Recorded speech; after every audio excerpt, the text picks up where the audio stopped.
Hello, and welcome to the Advice Files, Commercialization Confidential with me, Blythe Caro of the Caro Advisory Group. Commercialization Confidential is a podcast focused on what it really takes to go from a written commercialization plan to real-world traction.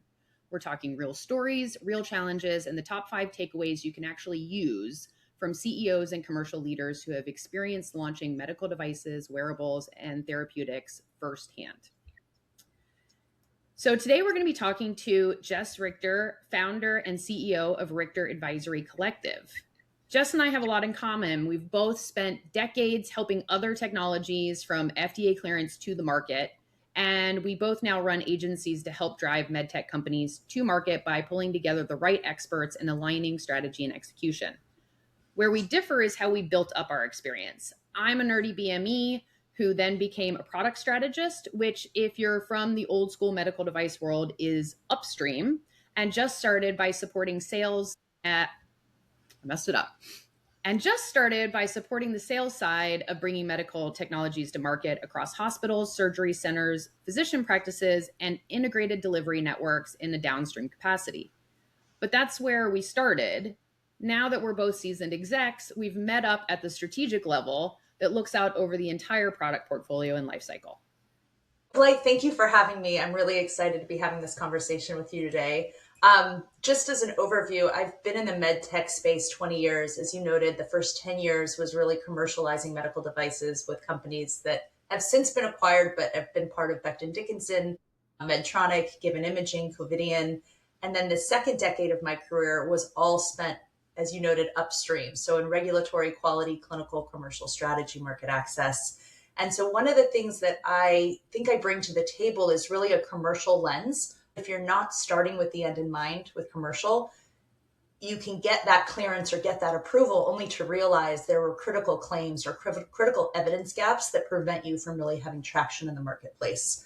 Yeah, this episode is going to be a little unique because instead of delving into one product launch, we're going to talk a little bit more about best practices and a few different examples across different commercialization pathways. So I think it'll be really fun delving into some of your experience and how people can learn from it. So your first takeaway that we discussed, since we're going to go through the 5 takeaways, is about the gap between who champions a technology clinically and who actually has the authority to buy it. So maybe let's start with, I don't know if this is one where you have a specific use case in mind, but let's sort of lay the groundwork here on what's the product and where are we commercializing with it. Okay, so firstly, you noted like the clinical champions are critical. So if you don't have those, you can't just work the back channel, in my experience, hospital systems. So success really does require alignment across key stakeholders. So we'll talk today about this product. It was esophageal or is esophageal manometry. And these are expensive capital equipment systems. They range in price depending upon... Okay, wait, I got to give you a timeout. Esophageal what? For people who don't know it? Apologies. So esophageal manometry, and it's actually manometry overall, essentially assesses the esophagus, the functionality of the esophagus. Do you have appropriate swallowing and movement? There's anorectal manometry as well, which is the other end of the spectrum. And so systems like this help to really definitively diagnose what the issue is. And then maybe most importantly for patients and for hospitals, they determine who's appropriate downstream for surgery. And these surgeries are lucrative for hospitals. They're incredibly beneficial for the right patients. And, up until the last 10 years, these diagnostic procedures were only done really in centers of excellence. That's great for the centers of excellence because they get referred these patients, and then they would also keep that downstream revenue. But what it meant is community hospitals were losing these patients to these centers. Local clinicians and local surgeons weren't necessarily doing these procedures. And it was disruptive for patients to have to sometimes go hundreds of miles away to get a procedure that should be available in community hospitals, or at least that was the thesis. Yeah. And so when I was at Medtronic, one of the things that we strategically did was develop a capital sales team that worked alongside the disposable reps in the various territories and regions that would be specialized in selling this particular equipment, because it was a highly educational, highly technical sale. And it required a different skill set than, traditional disposable selling. Interesting. Okay, so now we understand the space that you were going for. So what were you doing to really work on securing champions in the space? Yeah. So this is one of those unique situations that you needed to have key opinion leaders bought in, and they were, because they were all using this equipment. But we tried to democratize the procedure so that community specialists, you couldn't just have any DJ off the street doing this procedure, any gastroenterologist. This is one that required education, that required a desire to have that extra ability to be able to do this diagnostic test. But then you also needed to have the buy-in of thoracic surgeons, bariatric surgeons, colorectal surgeons. So there were a lot of stakeholders that we needed to gather to get the buy-in on this capital equipment. Additionally, we needed to work with hospital value analysis committees. This was a long process, right? And so it wasn't one of these that was a slam dunk. Not that robotics necessarily are, but that is like you can immediately tie to revenue. This, we had to really document the patient journey, where those funds and where those monies and where kind of the lost follow-up was happening, because we could see that in following patients. And so we really started to craft a narrative and a justification for hospitals and for the teams that were bought into this as to why they needed the equipment, what it would bring to the hospital, how we could help them to market it so that we could draw and attract more local patients to their center. And with that, I mean, that takes time. And one of the techniques, because I always like to get really tactical, that I highly recommend, especially for capital equipment, is the Miller-Heinman strategic selling methodology. That works very well, specifically when you're selling capital equipment, because it helps you to identify all the different buyers. Who needs to say yes is critically important. Who can say no and kill the deal, especially with capital equipment, is maybe more important than anything else. And that's oftentimes when you have an experienced sales group, sometimes that's the thing that gets missed. Yeah. So let's talk about that method. What do you go through in that method? So this method is the kind of core concept is you need to identify who all of your buyers are. And I like to say stakeholders because it's not necessarily people writing the check. So your economic buyer is the person who controls the budget and ultimately that return on investment decision. That's where it's like the financial model that becomes really important. The user buyer is who's going to use this on the daily basis, who cares about workflow and usability, who actually is directly, connected with the patient, that is going to be front facing. The technical buyer ensures compliance and technical fit. Sometimes this is IT, especially if there's like an HL7 integration or a software integration or cybersecurity requirements, like understanding who within IT needs to get involved is important. And then your coach is really the final piece of that. This is your internal ally, usually your advocate, the person that in the past, maybe the physician that said, yes, I want this and I'm going to drive it through. Those days are gone, but you still need that really passionate coach or that advocate. And they can also help back channel and give your sales team some information, some insider insight. They can share what the hospital's, fiscal year is or what their budgets may be, or if there's earmarked funds for a specific department. Those are indicators of who your coach might be. Yeah. So did you have one stakeholder that was the hardest to line up or turned out to be a little trickier than others when you were trying to get into these hospital spaces? Definitely. So, I mean, in this example, this is a point in my career where I was managing a team, and I had several different capital reps. And what was interesting is what worked in one hospital wasn't like a replicatable framework where it was like absolutely this every single time. So I'll give the example when we were selling into a UC system. Even amongst the UCs, it looked different. So we had a really strong motility champion who needed to have multiple systems across the various locations that they had. One system wasn't going to cut it. And so he was really the coach. He was the champion. He wasn't necessarily great at articulating the economic value. He was really great at articulating the clinical value. Yeah. Some value analysis committees will allow reps to go in. Most often they don't. So that's where, again, arming whoever your coach and your champion is with the information in advance is really important. But then having those relationships, developing those relationships with the buyer, with the ultimate decision maker, with the head of the department. Those were some of the tactics that I saw pretty universal in their effectiveness. Again, though, if you don't have a champion, you don't have a starting place. So developing that is critically important. It just used to be that a champion alone was enough to be able to, a physician could like bang their fists and get this, button. That I don't see as much anymore, unless it's their own ASC or like their own office. But developing a champion for a hospital sale and for capital equipment, and then having that person help you, coach you, driving that through is really important. Yeah. And, I know that we've had experience in this, but for the people listening, if they haven't had experience with it, how do you identify a good champion, and how do you learn that? Well, these are two separate questions, but how do you learn what the process is for that hospital in order to get from here to there? Great question. And again, I think assumptions are the biggest mistake that companies or that sales folks make. So you said, how do you identify a champion? I would say you develop a champion, and you identify people that would be appropriate for the development of a champion and or a coach by seeing who's receptive, right? Who's interested in a space. As you start to kind of have conversations, you need to be in front of clinicians, whether that be at society meetings, whether that be at local, hospital activities, in their office. It depends on, the route and what it is you're trying to sell. But the relationship aspect is critical. And not the relationship of like, hi, Blythe, do you want to grab dinner and let's hang out?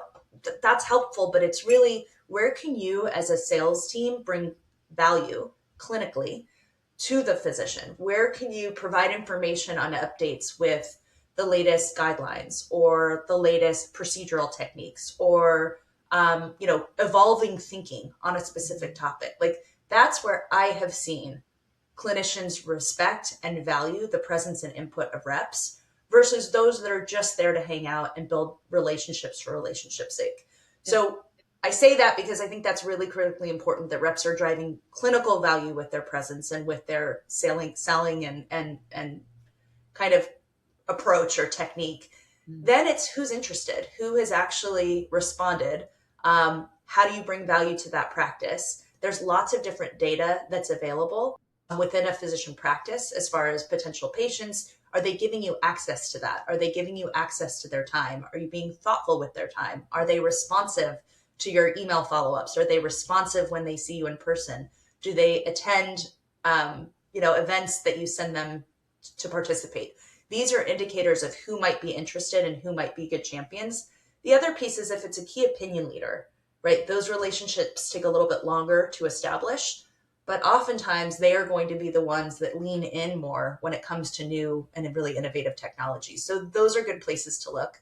One other option is if you take a look at clinicaltrials.gov, you can typically see who are principal investigators on studies in a specific space that you may be targeting.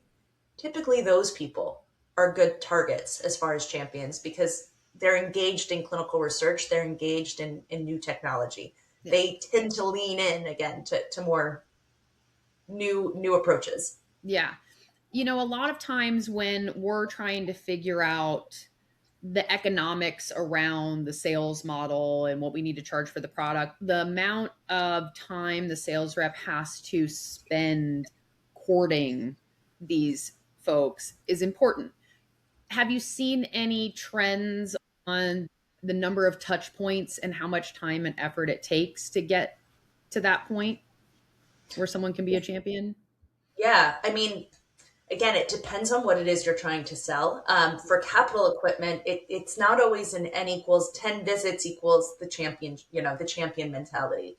Mm-hmm. Oftentimes it's something that's built over time and sometimes over years, especially if it's an expensive piece of equipment.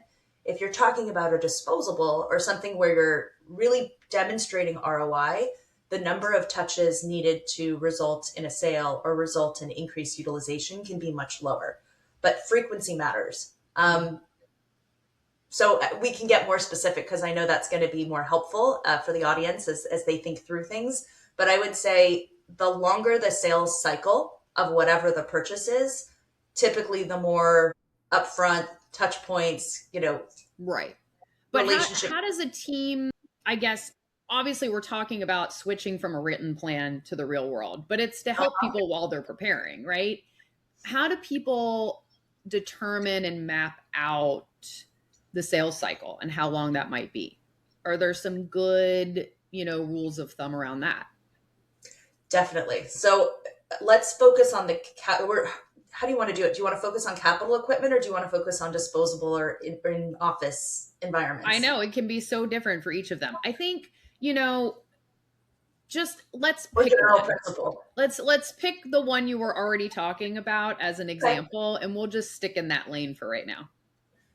So one of the things that I think a lot of companies do early on before they have clearance is they obviously develop out a commercial plan, and it can be broad. Once you actually begin selling and start to realize that, oh yeah, 6 months for a sales cycle feels reasonable. In a really complex hospital environment for capital equipment, you're looking typically at a minimum of an 18 to 24 month sales cycle. Yeah. And so what that means is even prior to the next release or your clearance, it is great to start having conversations, start to have that. Oh, who is it that advocated for that? What did that process look like? How long did that take, right? Asking just open-ended questions to the right people. Typically, department heads have a very strong understanding of exactly what that process is. Yeah. Clinicians maybe understand their role in that process, but may not see the entirety of that process. And then don't also underestimate the power of other reps. Maybe not your direct competitor, but other reps that are frequently in your territory. That's a great resource to understand who they've reached out to and what that process has looked like and what they've gleaned. And again, I mentioned this before, but the hospital buying process is critically important, but so is their fiscal cycle. Oftentimes hospitals will appropriate funds to departments. And if their buying cycle is coming to an end and they have X amount of money to spend, that can be a windfall. So that, 18 to 24 months can turn to 9 months if you hit it and you time it at the right time.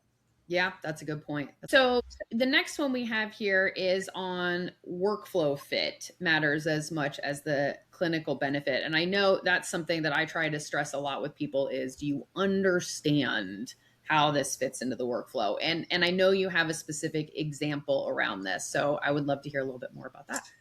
Yes. So workflow. This is the usability piece that becomes so critical that I wish companies would start earlier and really understand more comprehensively and I'll give the example of a device called Bravo. This is a Medtronic device, and it's a fabulous technology. I will explain what it is for those that don't know. But basically, it's a disposable implant that provides more accurate diagnosis of reflux. And it can be done in a surgery center, in an outpatient kind of hospital setting, or even in a physician office. And prior to this procedure, which has been around a really long time, clinicians would just use symptom presentation and figure out, okay, how do we modulate the medications for this based upon when the patient's presenting? But, with 48 hours of uninterrupted data, the physician can really powerfully understand the way that it presents, is it nighttime only, and they can have the patient take their medication to more effectively manage the condition. The challenge with this procedure or this disposable device, this temporary implant, is it literally was a 15-step, no joke, calibration process to get this device ready for implant. And so even as our reps were overcoming the hurdles of getting physician buy-in and making the economics make sense and doing all of those things, nurses or technicians would literally have to set this product up. It had like I said, 15 steps. It would take 15 minutes, but no one had 15 minutes to wait and to sit. And so we tried to train, and we did education, and we did all of these things to make it as simple as possible. But at no point, I don't think, did we really understand how it impacted an already overburdened support staff. And so they would get annoyed and they would get frustrated, and only a couple of people would be trained. And if those people weren't in the office in the day that the procedure was done, the rep would have to show up. So it created a lot of turmoil.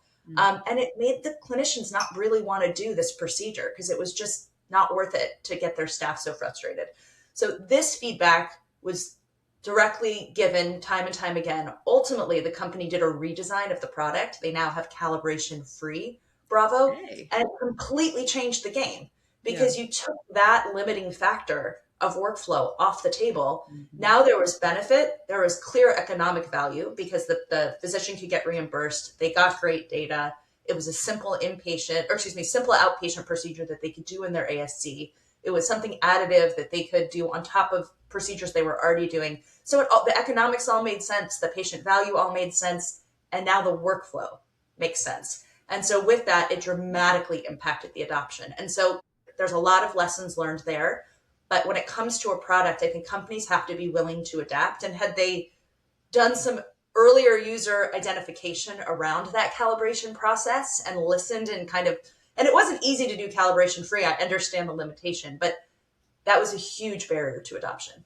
Yeah. And, it's so interesting because I think a lot of times in product development, you get this push from the technological team, the scientific team, to be as accurate as possible. And they weigh that a lot heavier in a product spec than they weigh the burden on the clinician. So they might have heard it, but they didn't think it was as important a lot of times. And so those things can get weighted differently. I know I was working with Boston Scientific and Neuromod, and they have some of the highest overhead in Salesforce, or they did. It's been a long time since I was there.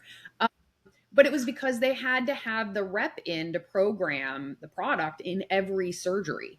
And so the amount of expense they were using up with their Salesforce time to support that was astronomical compared to some of the other medical device areas. So one of my major things I was doing with connectivity there was to try and help them reduce that overhead. What can we do remotely to support that so they're not having to drive all around town to do reprogrammings and be in the surgeries necessarily? So yeah, I think they're still in the surgeries. It's a great point. It's a great call out, right? Because there are a lot of procedures that are dependent on having a rep there. It does beg the question, right? How sustainable is that? And then going back to your question of cost, it absolutely drives the cost of the device up because you need to have that presence.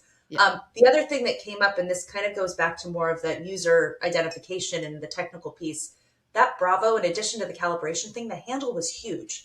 And so for clinicians with small hands, and often female clinicians, they struggled to deploy because their hand simply wasn't big enough to twist and turn and punch down the handle. And so those were the other things where it's just, I know the point of this isn't user needs and human factors, but if these things had been considered earlier on, it would have significantly lightened the load on the sales team for execution. Yeah. Well, I think that just sort of goes into what we probably both talk about a lot with our businesses, which is there are so many things you have to consider when you're trying to get a medical device to market. And a lot of times you think you know all the things you need to go through, and it's a lot more than you think it is. So yeah. All right, let's see. What was our next takeaway?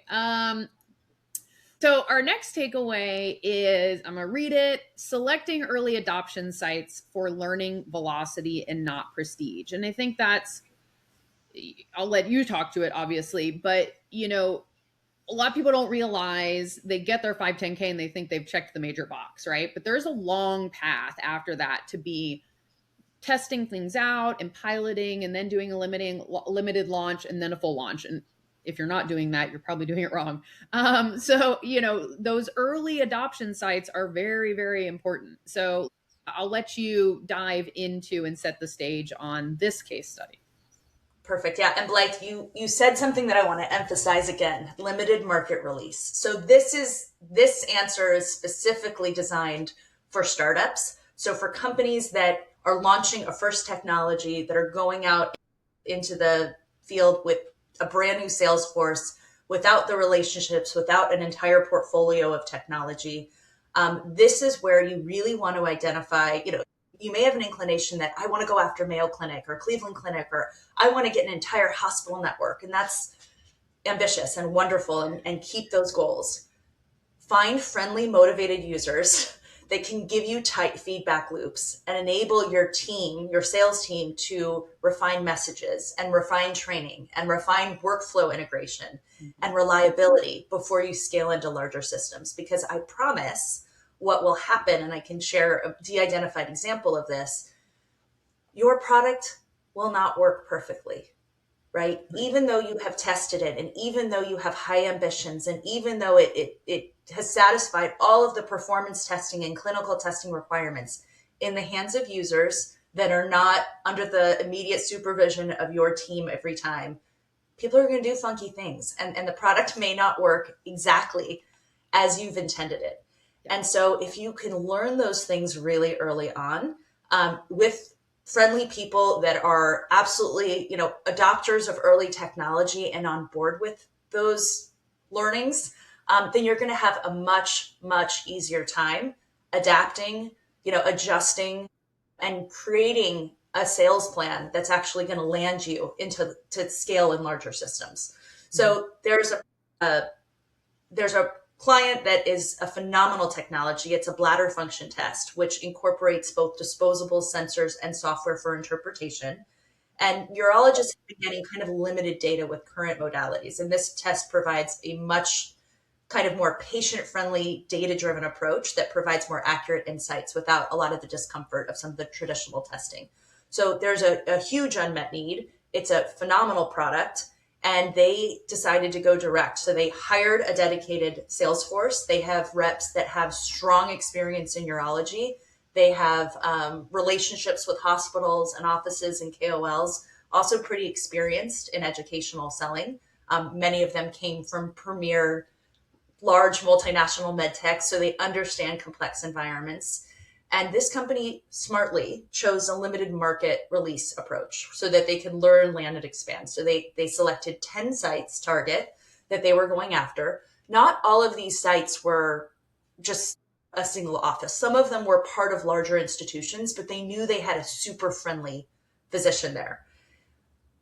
They learned, they deployed, right? They had a lot of success. They had a lot of learnings that they had to then integrate back with their technical team to figure out what were the glitches with the software, what were the glitches with placement.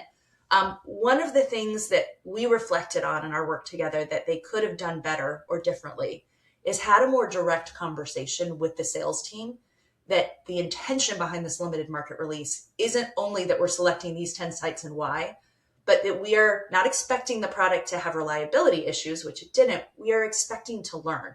And so we need you, as you go out to these sites, to educate them that this is an initial limited market release launch and that we value their feedback. And as part of their participation, this is what it's going to look like. And this is how we're going to do it. And this is the feedback that we're hoping to gain.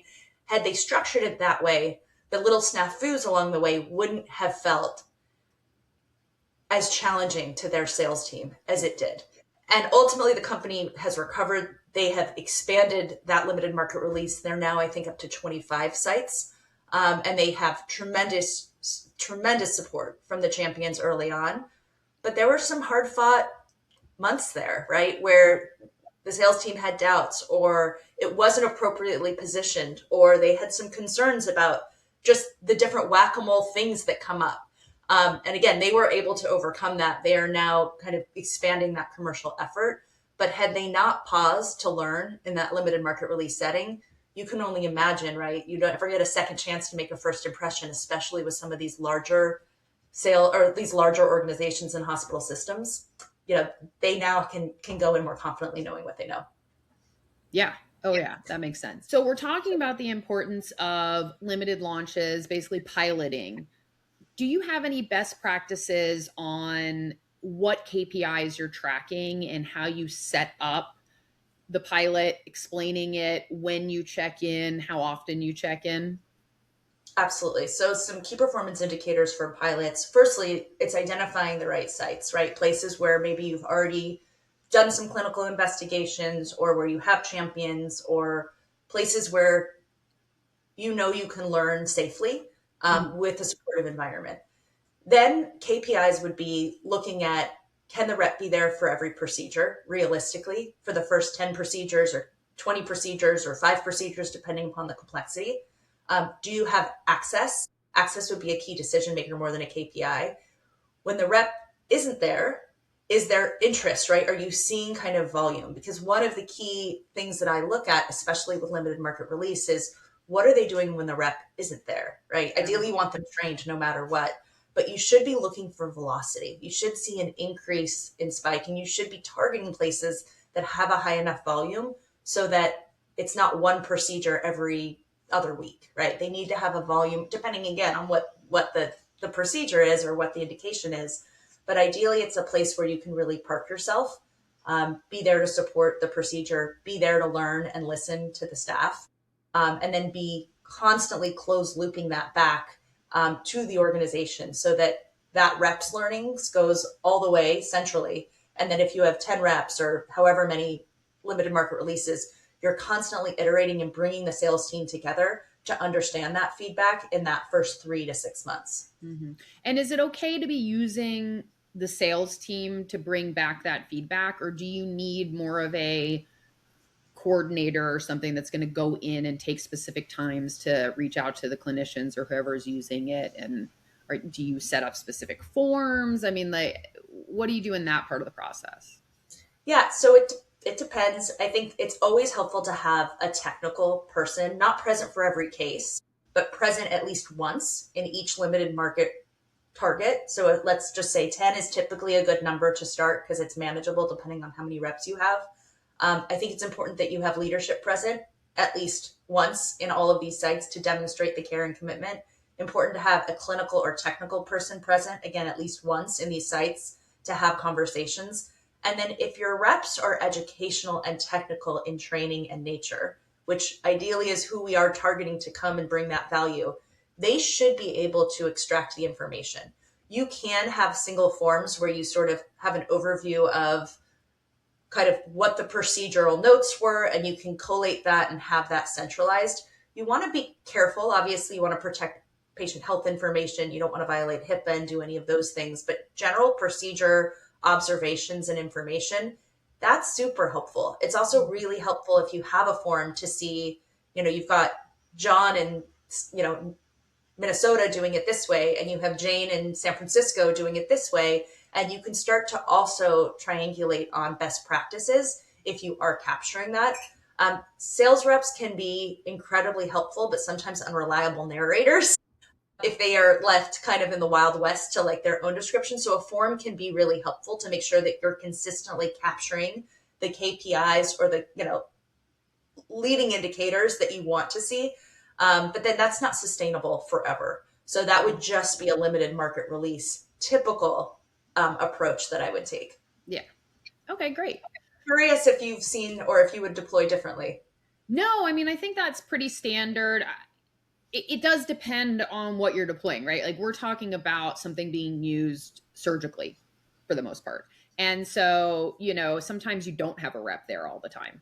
Sometimes it's more of a patient-centric thing. And, you're going to have someone calling them up or you build into your app in a beta method, some, surveys that pop up at different times or, there's always different ways to skin a voice of customer cat, I think. But, but the important part is you need to be paying attention to it and pivoting where you need to pivot and I think also ready for anything where there's integrations or the software has to be working or anything like that. Things can go sideways on that. And so you have to have the technical team there to sort it out rapidly if there's an issue there. I think we talked about that in my first podcast with Kate Dilligan. I love Kate. That's awesome. But you mentioned something that's really important, and that is it's critical that your sites, irrespective of limited market release, broader release, know who to contact,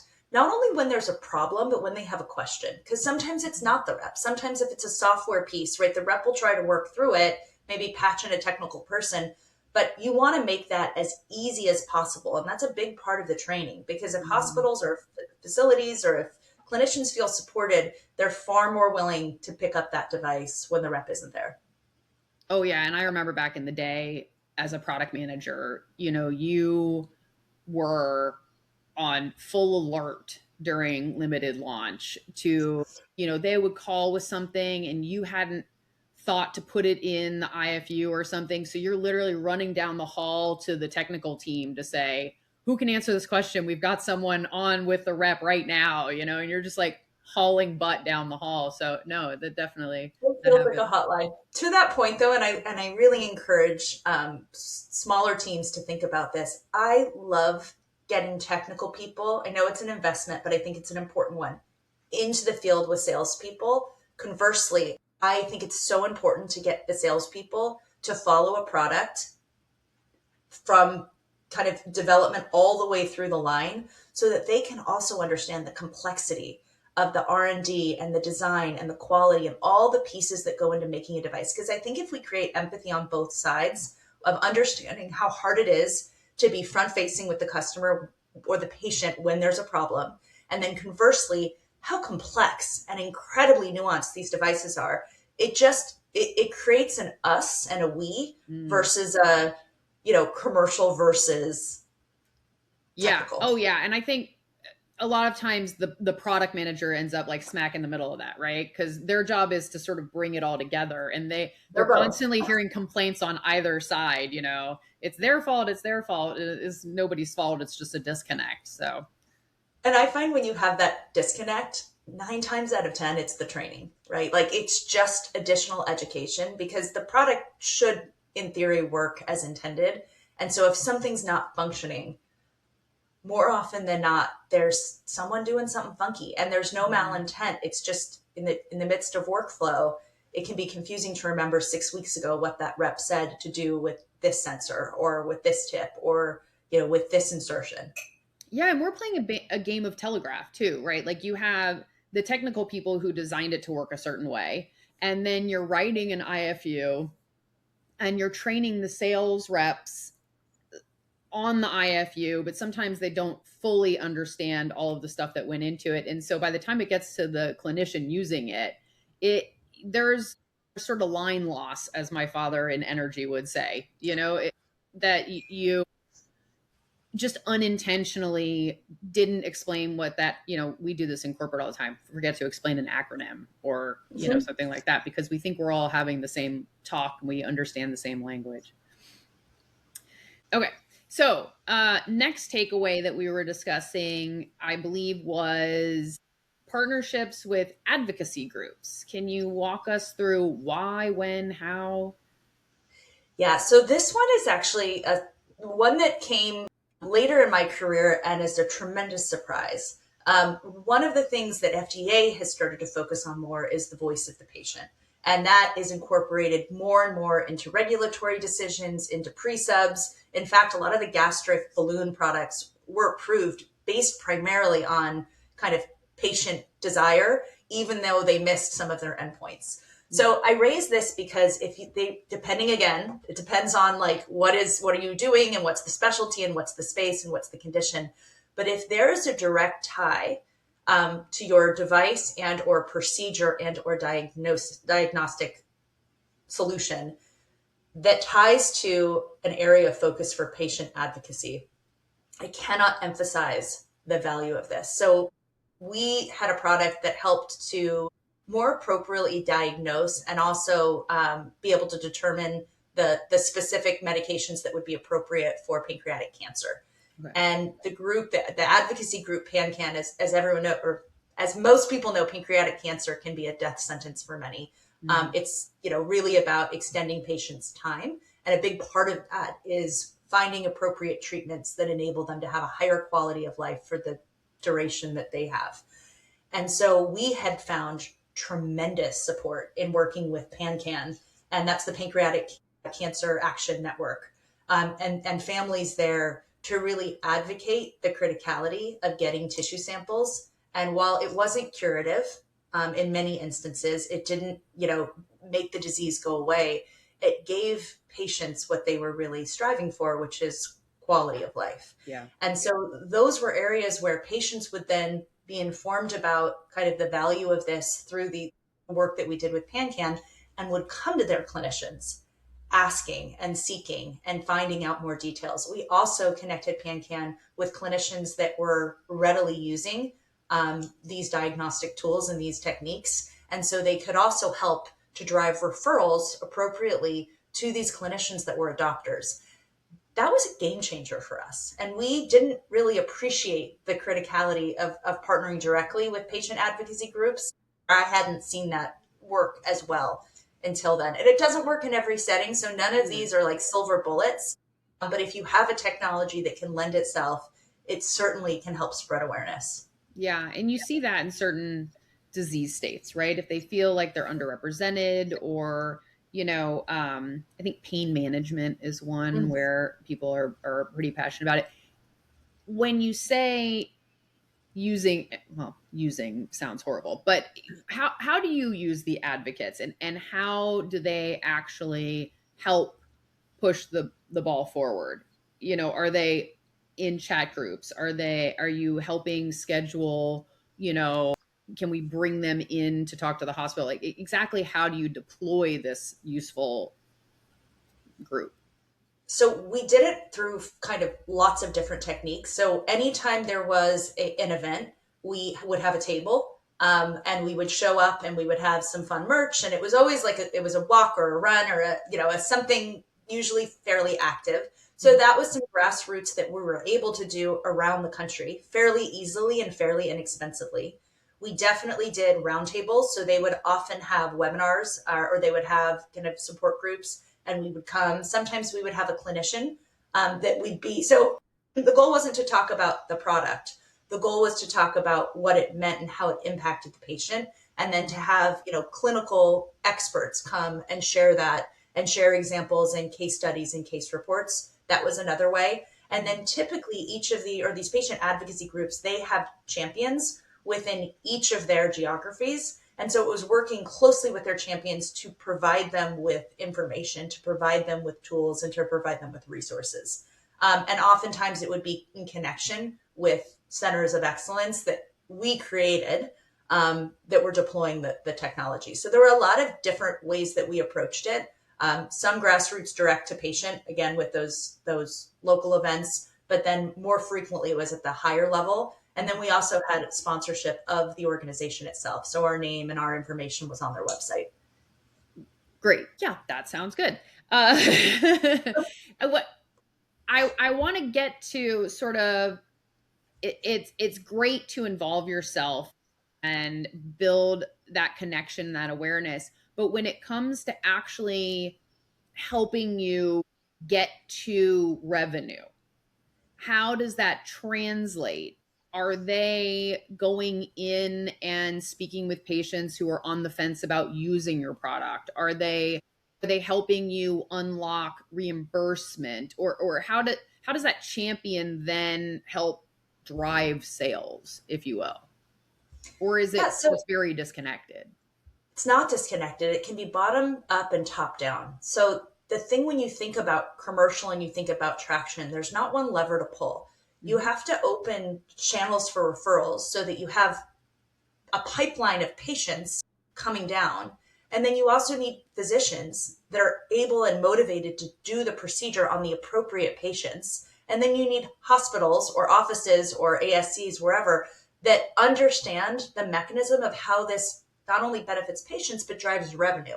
And so if you're not thinking about the totality of that, you're missing a really, really important piece. Because if you only get the clinician to say yes, and they're like, yes, happy to do this, I've got volume, at some point that volume may dissipate. And so you've got to be thinking about those upward referral channels. I'll give another example, going back to the Bravo product, but the reflux product. We had a market development team. They were excellent. And Christy Nakayama specifically is someone that I worked with there. She uncovered that when a patient gets admitted to the emergency room with chest pain, and it's not a heart attack, most of the time it's reflux. And those patients are just sent home with a proton pump inhibitor, a medication, and sent on their way.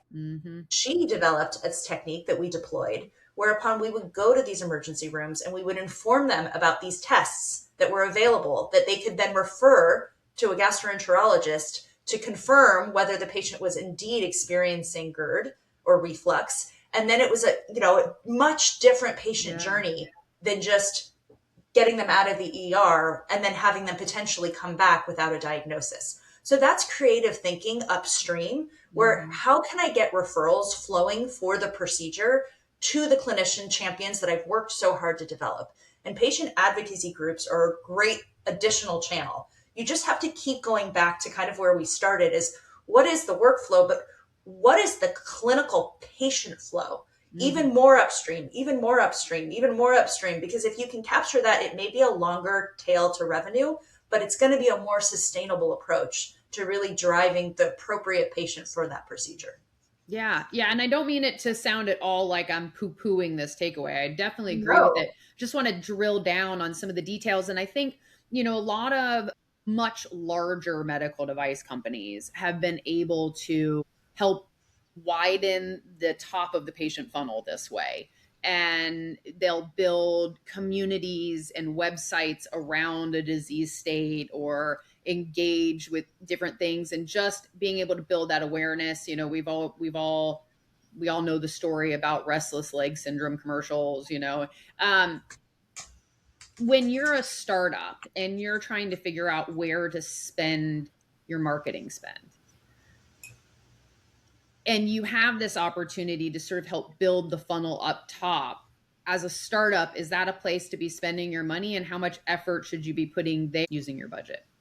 So I will give an answer here and also provide a recommendation. So AdvaMed has this value framework tool. It's kind of academic in nature, but I love it because it really helps to break down. It's designed to really help evaluate clinical and economic value of medical technologies, and it's used by hospitals and payers, and it should be used more by us in industry. But the purpose of this is to really be able to demonstrate value-based care decisions. And I say that because one of the things you asked about is where to put the spend. This is really dependent on your technology, but you should put the spend where you're going to maximize the immediate benefit for adoption of your technology. So if you were doing a limited market release, a patient advocacy campaign would not be the place to start. You really want to put your dollars and put your effort in what's going to energize the initial champions or the early adopters around your technology, and get them to be evangelical about the solution, right? These are people that hopefully are also developing to then speak on your behalf and share with their, comrades in whatever their specialty is, how great it is and why they're using it, right? So that would be the focus of the dollars. That would be the focus of my efforts. That's where I would spend 90% of the energy. The goal isn't to just do limited market release. It's to really have a steady campaign and to steadily grow, right, your area of influence in that space. Mm-hmm. So that's where consideration of patient advocacy groups, going more upstream, understanding referral channels, understanding kind of trade-offs of when your procedure wins, who loses, and being able to mitigate those risks. That's where I think energy is really best spent. And then recognizing that each launch that you have, apply the learnings from the last, but it may be different, even if it's within the same space. Because again, it all goes back to like, what is the unmet need? How are you resolving it? And then what needs to change within that workflow to garner adoption? Yeah.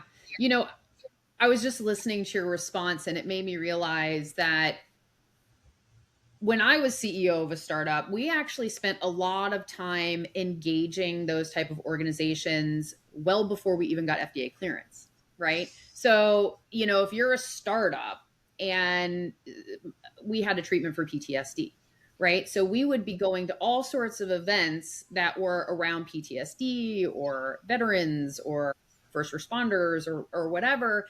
And it's a way to learn more about their life and their pathway. It's a way to build up what I highly advise, which are patient and clinician advisory boards that you use during development, so that you can be checking in with them and making sure you're developing the product the right way early on. And so I think that's a way to kind of change your mindset on it. They're very useful later in the funnel and also very early on in the funnel if you can get your product development team out there and engaging as much as possible.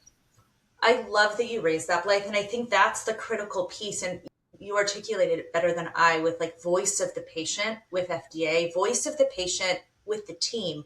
voice of the patient should also be incorporated into every sales meeting, right? That is done. Like, we are centered around the patient. We are there to serve the patient. And so the more that we can incorporate that throughout the entire product life cycle, including commercial, is important. So kudos. And I would say, yes, develop those relationships with advocacy groups, because it gives you unique access to those that you're serving, if nothing else. And then when you go to leverage that later on the commercial side, it doesn't feel as transactional, and it's not. It's really a journey that they've been on with you in the development of the solution. Yeah, and it can be helpful in so many different ways. I mean, a lot of people start with a scientific advisory board, which is great. They're researchers, they're KOLs, but having clinicians that use the products every day and have them there so that you can show them your software interface, or let them hold, a prototype and give you feedback on it.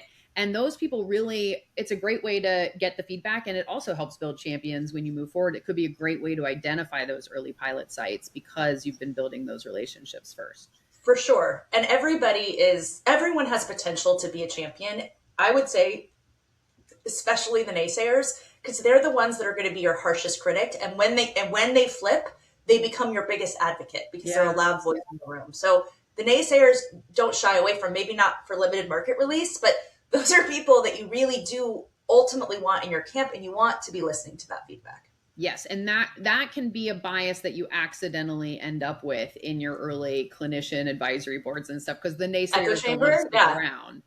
Yeah. But yeah, you're right. If you can convince them, then you've done a really good job.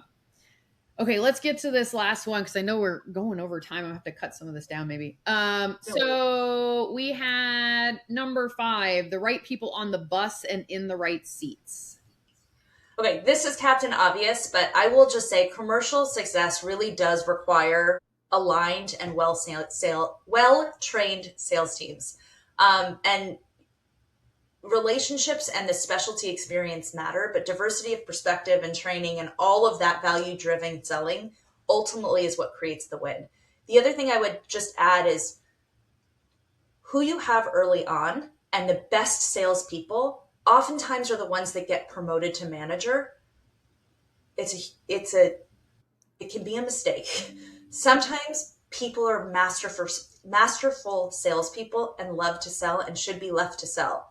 Other people are maybe good salespeople, but really have the mastery of helping coach, develop, strategize.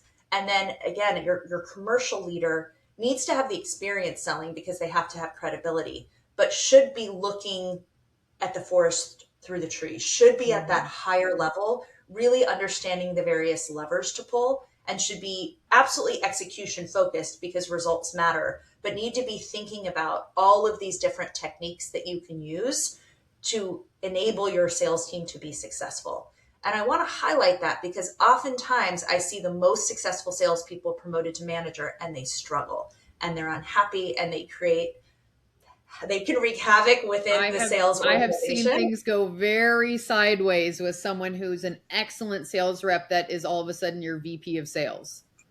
Right. Yeah. So just making sure, and this is true across the board, but I think commercially it becomes really important. Hire people that know what they love to do and how they love to do it. And it's great if people are ambitious and want to manage people. I'm all for that. But just make sure that you are continuing to check in along inflection points of your sales maturity process, that you do have the right people in the right roles, either doing the strategy, driving the tactical execution, driving more of the coaching activity, and don't be afraid to make adjustments. The other thing that I often see as companies grow and their portfolio grows, there's a question of, do I have everybody selling everything, or do I have dedicated specialists selling X or selling Y? Of course, the answer is always going to be it depends. But in my experience, when you water down a bag and it's so many products, it becomes difficult for a salesperson to execute with precision and to have clarity on what their primary goals are. And you can try to motivate people with compensation plans and strategy plans, and all of that can be helpful. But when it's really clear that they have 1 or 3 or 5 areas that they need to focus, they can be a lot more successful. So I tend to recommend leaning into a more precise smaller bag with higher impact as opposed to a giant portfolio of products. Yeah. And of course it can be industry or device specific. In sure. If you ortho, have a bunch of sometimes you need like consumables, 12 different sizes of a toe or something, but it does help. And I think on a different aspect on that is a lot of times people are looking at distributor networks, and you really have to think about what's already in their bag and what you're competing with, because that gets diluted really quickly. And you're not going to be able to fix that by just upping the financial incentive on it. No. And it's a good call out because distributors are a common channel. It helps companies avoid necessarily hiring and investing in a huge sales force. And if there's so many products in a bag, you essentially become a commodity in some instances. Yeah. And unless you can, provide a significant cost advantage or differentiated time savings advantage, like there's something really significant, the distributor model can be tricky. Yeah. And quite honestly, I think I would almost always, like 9 times out of 10, tell people to at least have their own regional sales force. They might have some distributors out there, but you need to be building up that internal knowledge and system. If you can't get there right off the bat, that's fine, but you need to start building toward it for no other reason, to be getting the right feedback, because distributors aren't going to always tell you what it is you need to hear. For sure. And for partnership or acquisition or investment, the number one question, if you have a commercial device, is going to be, tell me what your sales have been. And they're going to want to see a growth trajectory. Mm-hmm. And so you start with 3 sales reps. There's a lot of different ways that you can skin that. But if you can't demonstrate commercial traction, it's going to be really difficult to invite investment, to invite partnership, or to invite acquisition. Yeah. Yeah. I think you can always make an argument later. We hired the wrong people. We figured it out. We pivoted from it, but there needs to be a point at which you've demonstrated it before you're getting that next round, I think, for sure. Okay. We've gone through our top 5 takeaways. So we're almost at the end, but we don't have a little bit of a lightning round. And let me see what my first question is here. Tell people like one thing you would absolutely always do again. What would that one thing be? Oh, commercially, I would engage clinicians and kind of that frontline staff early, just to make sure that I understand the buying process, understand the workflow integration, understand, again, what it's going to take. So as early as you possibly can, develop those relationships, develop those champions. Yeah. I have so many conversations with people saying, I'm not really sure you understand the workflow, the clinician workflow, or your health economics story. And people don't realize how early on that's impactful. I think, they say, okay, we found a pain point for one person, and they forget that there's like 5 people that have to open gates for you to get through it.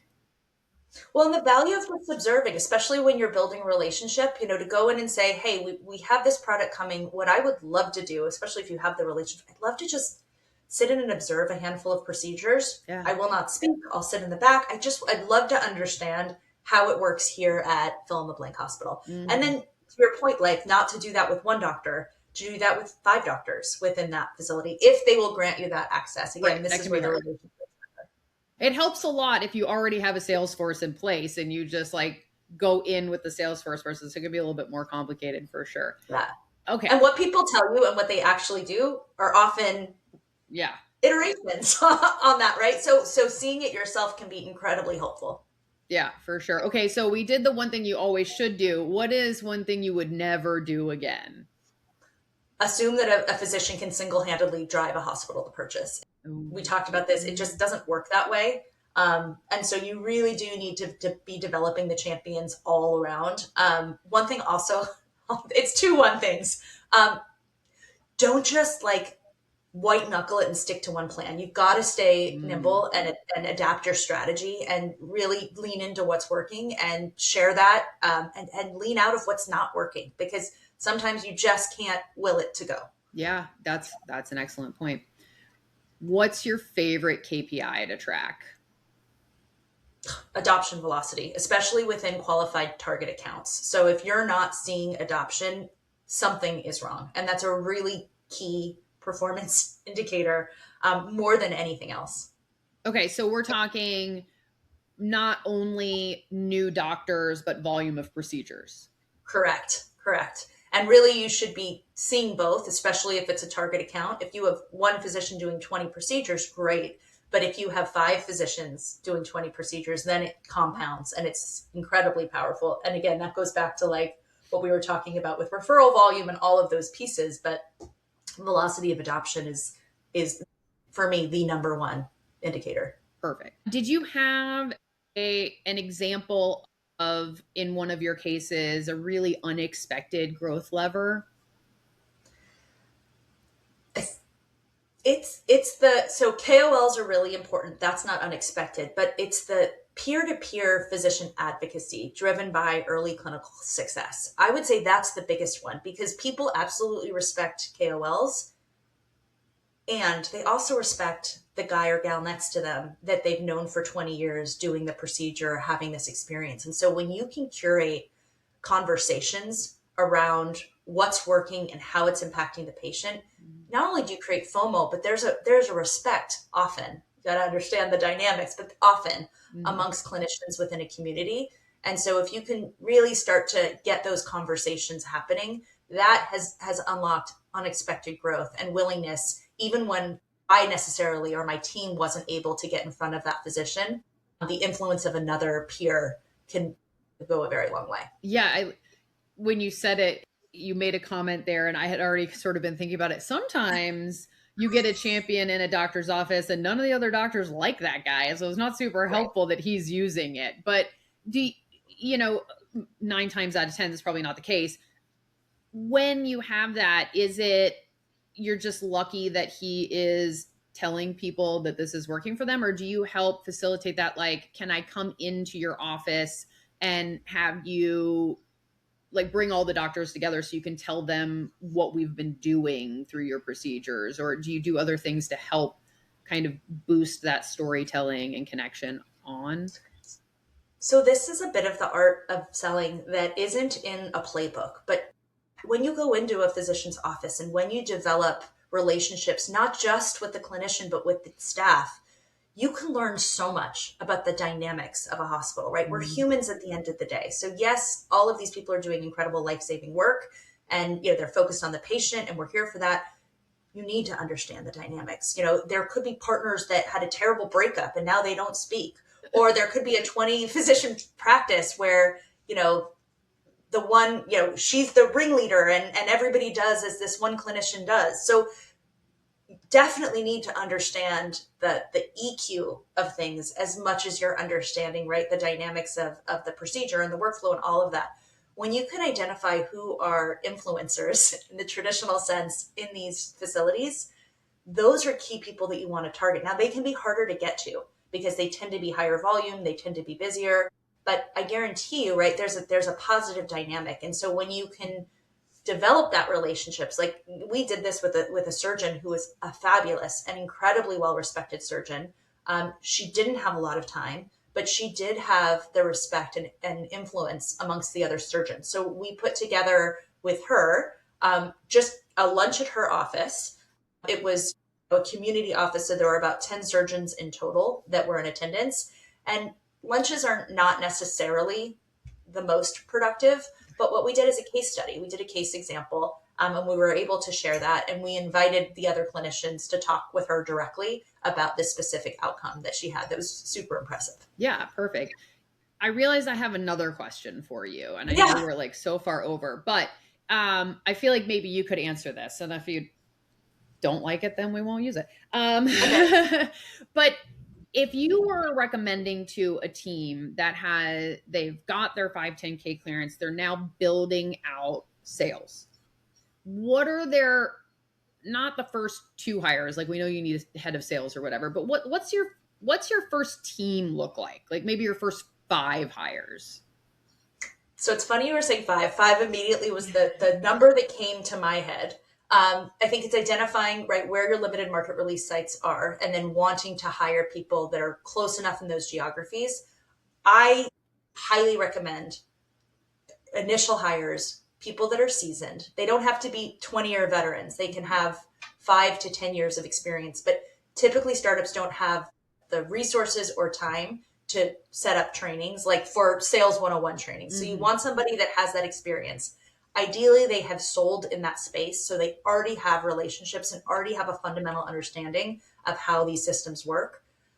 Ideally, they have had training. So either within a large multinational company where they have gone through that.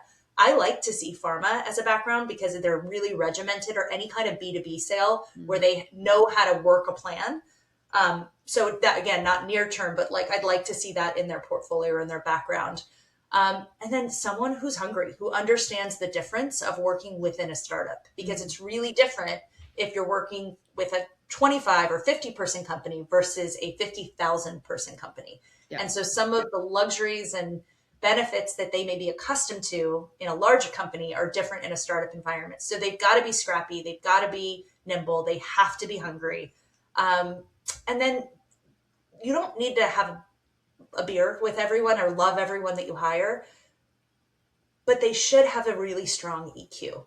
Yeah. So you don't want a salesperson that's just going to like steamroll. You want someone who's going to be curious, seek to understand, be educational in nature, especially because they are the ambassadors of your company. Yeah. I like diversity of experience. I like diversity of location. I do highly recommend that you think about diversity, meaning don't hire all one prototype of what a sales rep looks like. Yeah, you don't want like all the bro or all, like, you want to mix it up. I think also one of the nuances in there is you've got sort of CSs, TMs, whatever. I know I'm throwing out acronyms, but the idea here is that some guys are there to support the doctors that are already there. And a lot of times you have people in organizations that have focused much more on strategic partnerships and building out those new relationships with new hospitals. And that experience can be a lot more valuable since that's sort of the stage you're in. Right. But I guess my question underneath that is, so let's say you're hiring 5 people. Is it 1 VP of sales and 5 sales reps? Or is it 1 VP of sales, 3 sales reps, and some sort of market support person who can be coordinating all the events and helping them with the materials and whatever? Or do you kind of let the sales reps drive that in the early stages? Do you have any recommendations around that? Yeah. So again, it's depending, like, are you doing market development? Is this something that you're replacing a solution? All of the answers to how to construct and how to develop a framework for your sales force really depends on what ultimately your goals are for the initial period and the complexity of your environment. For most companies with a pretty straightforward device that's going to be used in a procedure, you want a head of sales. You want someone who's really setting the strategy, unless you have a really commercially focused or experienced CEO. If you have that, you could potentially just hire reps and have that person do double duty. But you need somebody who is laser focused on execution of that strategy and nimble and experienced enough that they can adapt it as needed.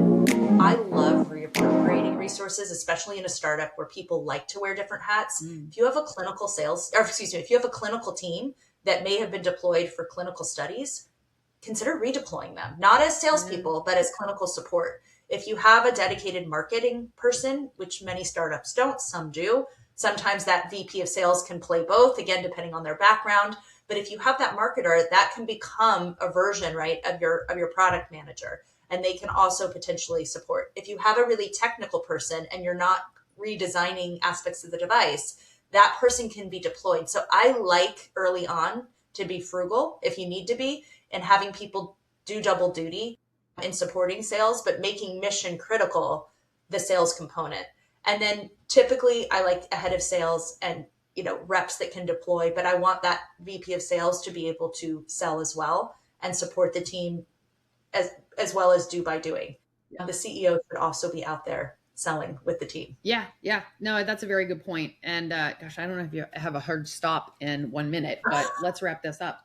So I need to read a thing again. So 2 seconds. Yeah. Like, I feel like we literally could talk forever though. This is fun. We could talk forever for sure. And it's been awesome having you on. I'm so happy that we did it. I know that it was originally set up to be a CEO talking about one launch, but I think we got so much good stuff out of this. So thank you, Jess, for agreeing to be on the podcast. It's everybody who's watching, you can find links to anything that we decide later on needs links that we discussed on the show notes. I'm not sure there's anything from this conference, maybe the AdvaMed link or something else. So where can people learn more about your company and what you do, Jess? So I have a website. I'm always happy to have conversations. So my website is richteradvisorycollective.com. I'm on LinkedIn. I absolutely am always happy to take a 30-minute meeting just to learn more, explore how myself or my team could be of help. Yeah, no, it's been great having you on. And so guys, the Device Files Commercialization Confidential is part of my Substack publication where I dive deeper into med device and wearable commercialization strategy. You can subscribe at Blythe Caro, my name, .substack.com for more stories and analysis. I'm Blythe Caro. Thank you for listening, and I will see you in the next episode. Okay.